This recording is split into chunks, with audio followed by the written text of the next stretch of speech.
అవమానాలన్నీ గుర్తుంచుకోవాలి. అవకాశం వచ్చినప్పుడు విజయంతో వారికి సమాధానం చెప్పు. క్షమించటం అనేది దానం ఇచ్చిన తర్వాత దాన్ని దెప్పి పొడిచేదానికన్నా ఎంతో మిన్న. నీ విజయానికి పునాది ఇతరుల ప్రశంసలు కాకూడదు, నీపై నీకున్న నమ్మకం కావాలి.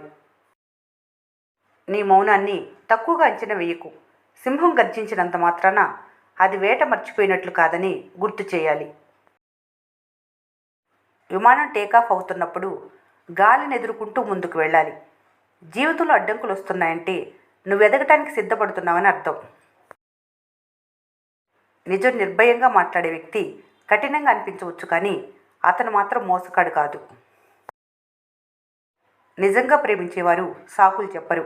వారు ఎక్కడున్నా తమ వారితో మాట్లాడటానికి సమయం ఎత్తుక్కుంటారు. జీవితంలో ఎదురయ్యే అందరూ హోలీ వంటివారే. కొందరు రంగు మారుస్తారు, మరికొందరు రంగులు జోడిస్తారు. తెగిన దారానికి ముడి వేసి సరిచేయొచ్చు, కానీ ఎప్పటికీ దానికి ఒక ముడి ఉంటుంది. నమ్మకం కూడా అంతే. కోపం, తుఫాన్ ఒకలాంటివి. అవి శాంతించిన తర్వాతే నష్ట తీవ్రత ఏంటనేది తెలిసొస్తుంది. కూలిగా అయిన బ్రతుకు, కానీ ఖాళీగా మాత్రం ఉండకు. అన్ని సమస్యలకు రెండే ఔషధాలు, ఒకటి కాలం, మరొకటి మౌనం. చీకటిని తిడుతూ కూర్చోవటం కన్నా చిన్న దీపం వెలిగించటం మేలు. నీ విజయానికి పునాది ఇతరుల ప్రశంసలు కాకూడదు, నీపై నీకున్న నమ్మకం కావాలి. ఈ లోకంలో మీ కన్నీళ్లను ఎవరు గమనించకపోవచ్చు, మీ బాధను ఎవరు గుర్తించకపోవచ్చు, మీ కష్టాన్ని ఎవరు తీర్చకపోవచ్చు, కానీ అందరూ మీ తప్పులు వెతికే పనిలో మాత్రం ఉంటారు. అవసరాలు అందరికీ వస్తాయి. నేను ఎదుగుతున్నాను, నాకు సంపద ఉంది, నాకు ఎవరితోనూ అవసరం లేదు, రాదు అనుకోకు.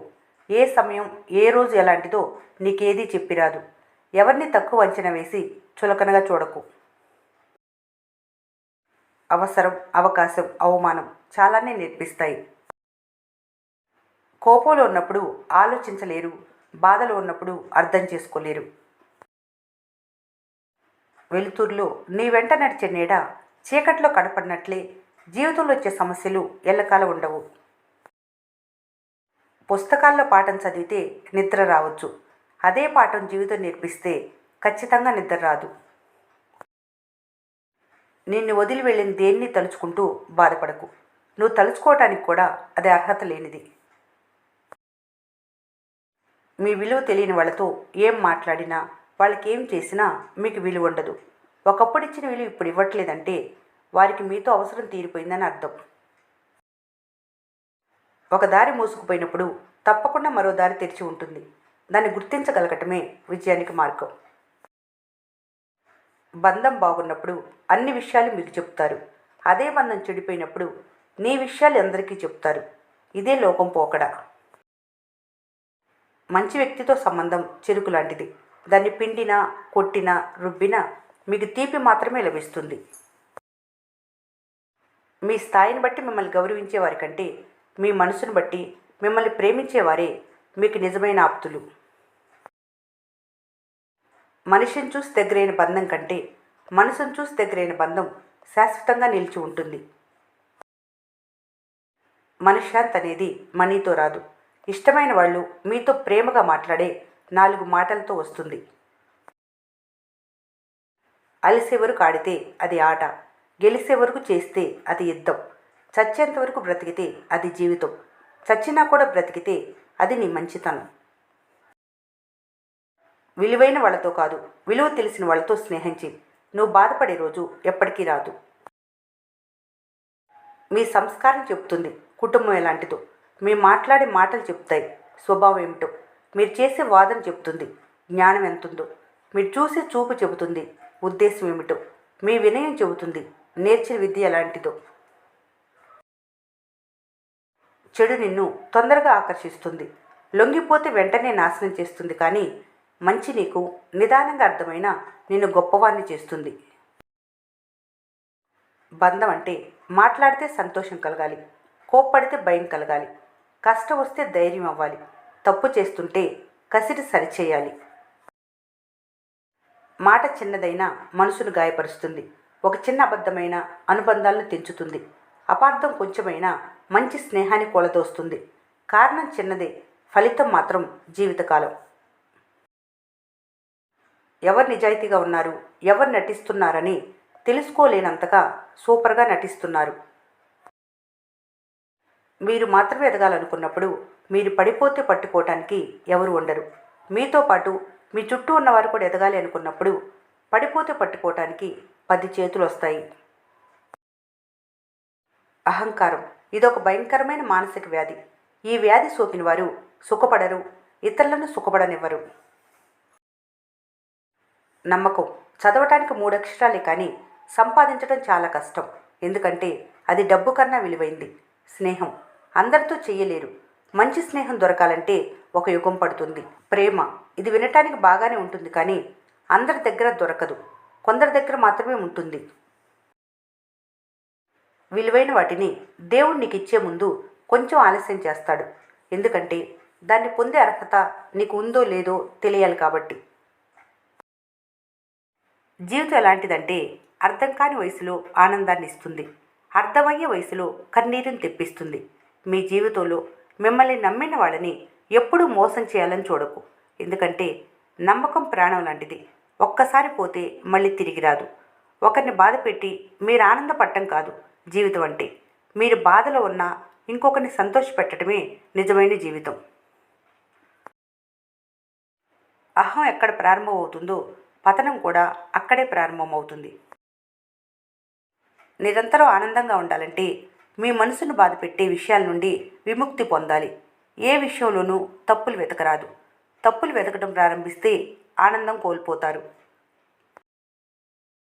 ఎన్ని అవకాశాలు జారిపోయినా మీకోసం మరో అవకాశం వస్తుంది. జాలిపడి వచ్చే పలకరింపులకి ప్రేమని జోలిపట్టకు. భారం అనుకునే చోట భావాలు పంచుకోకు. దూరం నెట్టేసిన చోట దగ్గరవ్వాలని ప్రయత్నించకు. నిజాయితీ గుర్తించని చోట నిమిషం కూడా వృధా చేయకు. ఆత్మాభిమానాన్ని మించిన ధనం ఈ ప్రపంచంలో మరొకటి ఉంటుందని భ్రమపడకు. ఎదురుచూడని ఇంటికి పిలిచినా వెళ్ళకు. నీది కాని దేని మీద నిన్ను తినేసంత ప్రేమ అభిమానం ఏది పెంచుకోకు. ఊసరి వెళ్ళి ఆపదలో మాత్రమే రంగులు మారుస్తుంది కానీ మనుషులు అవసరాన్ని బట్టి రంగులు మారుస్తారు. విధి అన్ని తలుపులు మూసి ఉంచినా ప్రయత్నం ఒక్క కిటికీ అయినా తెరుస్తుంది. అందుకే ఎప్పటికీ ప్రయత్నం మానుకోరాదు. అదే నిన్ను గెలిపిస్తుంది. జీవితంలో చాలా అంటే చాలా బిజీగా మారండి. దాంతో ద్వేషానికి, భయానికి, బాధకి సమయం లేకుండా పోవాలి. ఖాళీగా ఉన్న వ్యక్తి మాత్రమే జీవితంలో అందరికంటే ఎక్కువగా బాధపడుతూ ఉంటాడు. మాటలైనా మనసైనా పరిపూర్ణంగా అర్థం అవ్వాలంటే ఎదుటి మనిషి మీద నమ్మకం, అభిమానం ఉండాలి. నిర్లక్ష్యం, సులకన భావం ఉండకూడదు. నిన్ను ప్రేమించే వాళ్ళ దగ్గర ఒదిగి మాట్లాడు.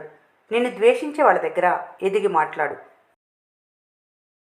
సంస్కారం బాగుంటే గౌరవం పెరుగుతుంది. మాట బాగుంటే మర్యాద పెరుగుతుంది. నడవడిక బాగుంటే మంచి సంబంధాలు పెరుగుతాయి. అనుభవం ఏదైనా పెరిగిన వయసును బట్టి రాదు, తగిలిన గాయాన్ని బట్టి వస్తుంది. నిజం వినటానికి, చెప్పటానికి కష్టంగా ఉండేది. మౌనం అర్థం లేనిది కాదు, చేతకాన్ని అంతకన్నా కాదు. ఎన్నో జవాబులు దాగి ఉన్న సముద్రం. డబ్బుతో కొనుక్కునే వాటిని సుఖాలు అంటారు, కొనలేని వాటిని సంతోషం అంటారు. ఎప్పుడు పోతారో తెలియని జీవితానికి కోపం, అసూయ, అహంకారం ఎందుకు? ఉన్న 4 రోజులు నలుగురితో నవ్వుతూ సంతోషంగా బ్రతికితే చాలు. మార్పు అనేది తలుచుకుంటే రాదు, తెగిస్తే మాత్రమే వస్తుంది. నువ్వు చేసే ఎలాంటి సాయమైనా తప్పకుండా తిరిగి వచ్చి నిన్ను చేరుతుంది. ఒకరి నమ్మకంతో నీకు పని లేదు. నిన్ను నువ్వు నమ్ముకుంటే మహాసముద్రాన్ని కూడా దాటగల శక్తి నీ నమ్మకమే నీకు ఇస్తుంది. ఎప్పుడైనా సరే అడిగే ప్రశ్నలో పద్ధతి ఉంటే వచ్చే సమాధానంలో సంస్కారం ఉంటుంది. ఈ వీడియో మీకు నచ్చినట్లయితే మన స్నేహ ఛానల్ని లైక్ చేయండి, సబ్స్క్రైబ్ చేసుకోవడం మర్చిపోకండి. Thanks for watching.